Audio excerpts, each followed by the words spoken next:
pastol na butihin, kilala ko tupang akin. Ako'y kilala nila rin. Alleluia,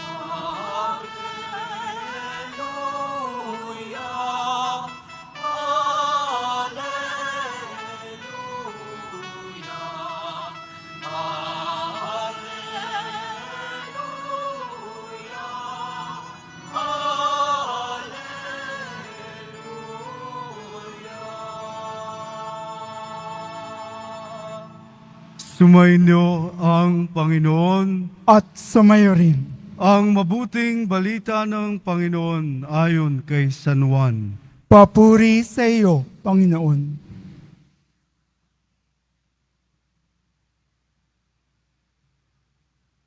Noong panahong yun, sinabi ni Jesus, "Ako ang mabuting pastol." Iniaalay ng mabuting pastol ang kanyang buhay para sa mga tupa. Ang upahan ay tumatakas kapag nakikitang dumarating ang asong gubat. Iniiwan niya ang mga tupa, palibhasay hindi siya pastol at hindi kanya ang mga tupa. Kaya't sinisila ng asong gubat ang mga ito at pinangangalat. Tumatakas siya palibhasay upahan lamang at walang malasakit sa mga tupa. Ako ang mabuting pastol.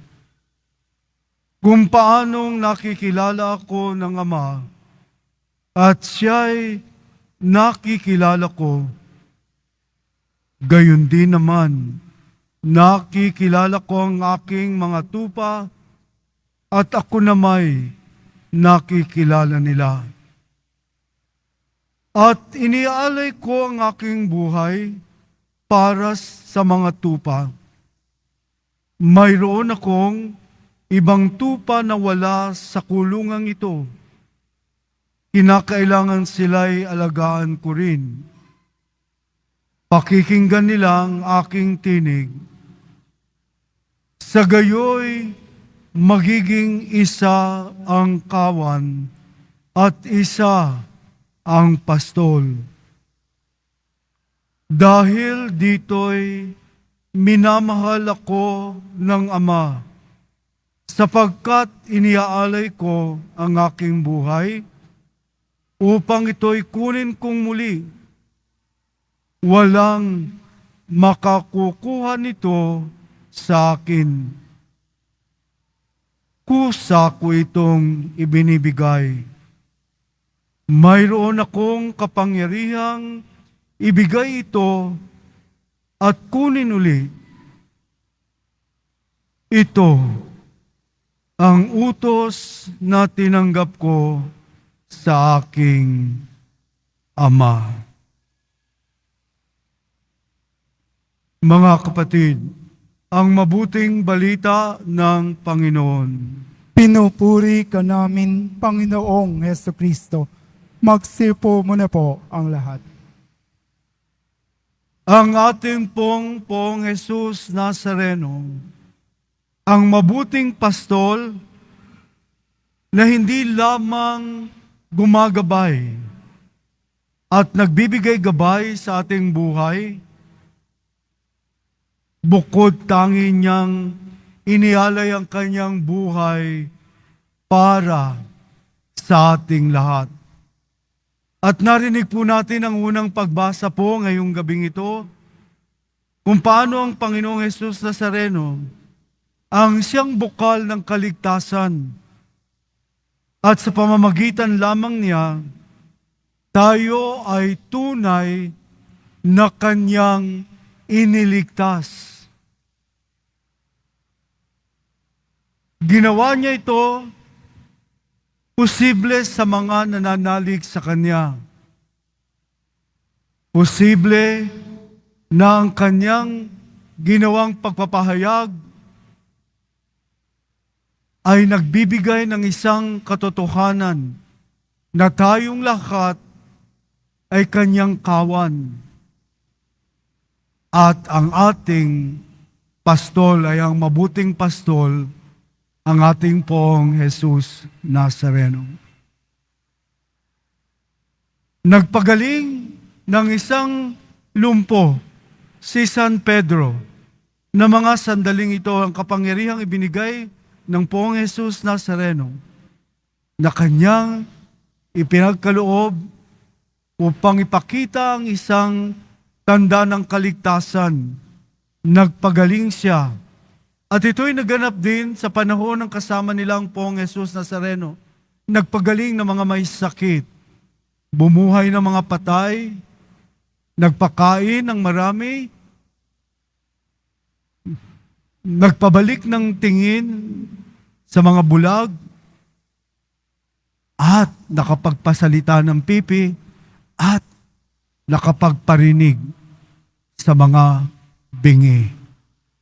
Ito ang tanda ng isang mabuting pastol na may taglay ng pagmamalasakit, may habag, may lalim ng pag-ibig sa kanyang kawan, sa kanyang mga tupa.